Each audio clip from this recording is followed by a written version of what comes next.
Welcome to The Explainer.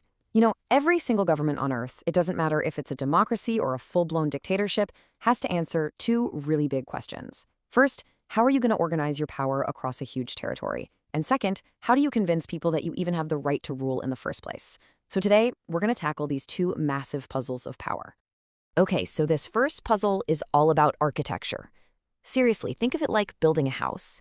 Are you going to put all the electrical circuit breakers and the main water shutoff in one central closet? Or are you going to spread them out so each floor or section has its own controls? That's exactly the choice governments face. It's this big organization puzzle. But, just having a blueprint for power isn't nearly enough. The second puzzle is maybe even trickier. It's all about psychology. See, a government can't just say it has power. The people have to actually believe it has the right to use that power. So how on earth do they do that? How do they convince millions of people that they're the ones who get to make the rules? All right, let's dive into that first puzzle head on. When you get right down to it, there are really two main ways governments decide to set themselves up.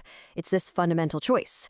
Do you pull all the power into the center, or do you spread it out? So option number one is what we call a unitary system. This is a classic top-down approach. Just imagine a single central brain making all the big decisions for the entire country. The whole point is to have policies that are uniform and efficient everywhere. And what's really wild is who uses this system. You've got the United Kingdom, a democracy. You've got China, a single-party state. And you have Iran, a theocracy. This just goes to show you that the unitary model has nothing to do with what a government believes. For a country like China, it's about keeping tight control. For the UK, it's about making sure the same rules apply everywhere in a pretty compact nation. It's a structural choice, not an ideological one. Now, the other option is the federal system. Instead of hoarding all the power in one place, a federal setup actually divides it up. Power gets shared between the national government and smaller local governments, like states or provinces. The key idea here is to give those local areas the freedom to manage their own business. And again, look at the variety here. Russia, Mexico, and Nigeria, they all use a federal system. So why would they do that? Well, it's often a super practical choice, especially for really big and diverse countries.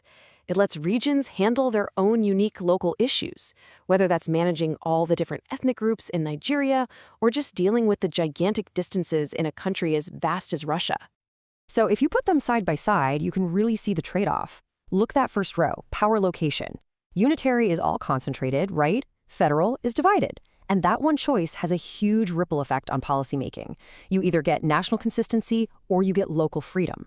One isn't necessarily better than the other. It's all about what a country decides is most important. Okay, so you've picked your structure. You're either unitary or federal. Now comes that second puzzle, the one about getting people to actually buy into your authority. How do governments earn that all-important right to rule? The answer boils down to one critical concept: political legitimacy. It's that belief deep down that people have in their government's right to exist and make decisions. Without legitimacy, a government has to rule by pure force. And trust me, that's unstable and incredibly expensive. Legitimacy, that's the real foundation of a stable government. So where does a government get this legitimacy? Well, you can think of it like a buffet of options. They can lean on tradition and national pride. They can use a powerful ideology, like communism, or get their authority from religion. They can earn it by just being really, really good at their jobs, growing the economy, keeping people safe. Or they can get it from the people themselves, through free and fair elections. Now, this is where it gets really interesting, because different kinds of governments use completely different strategies to build that legitimacy. You could say that democracies and authoritarian states have two totally different playbooks for winning people over. Let's look at democracies first. In these systems, the whole shebang is built on the idea of popular consent. Legitimacy isn't something you just have. It's something you have to earn over and over again by following the rules and sticking to some key principles. And the democratic toolkit for earning that trust has a few key tools. First, you've got process, things like following the rule of law, being transparent, and of course, holding free elections. Then you have rights, protecting basic freedoms like speech and assembly. And finally, it's all about engagement, making sure people can actually participate in the government that rules them. Speaking of participation, take a look at this. It's a great snapshot of how voter turnout, a key measure of legitimacy, can be all over the place. Look at a country like Iran, where turnout is often pretty high, partly because voting is framed as a duty. Then compare that to the ups and downs in places like Mexico or Nigeria. It just proves that public engagement is never a sure thing. It's always changing. Okay, so let's flip the coin and look at authoritarian regimes. They obviously can't rely on free elections or protecting people's rights to get their legitimacy. So they use a completely different playbook, one that's a mix of control and, well, performance. The authoritarian toolkit is built on a sort of bargain. The government basically says, look, we'll deliver stability and make you richer, and in exchange, you stay out of politics. To enforce that deal, they'll use coercion and crush any real opposition.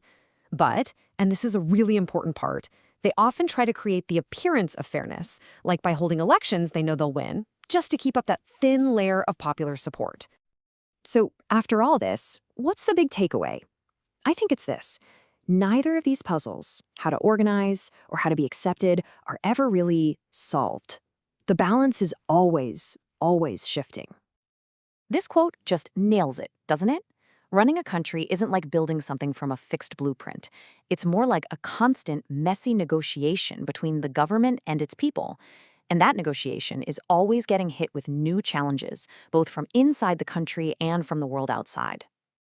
And that brings us to one last thing to think about. In the world we live in today, with information flying around at the speed of light and with huge global problems that no one country can solve on its own, what do you think is the biggest threat to a government's legitimacy? What's the thing most likely to make people say, you know what, I don't think you have the right to rule anymore? It's a tough one. Thanks for tuning in.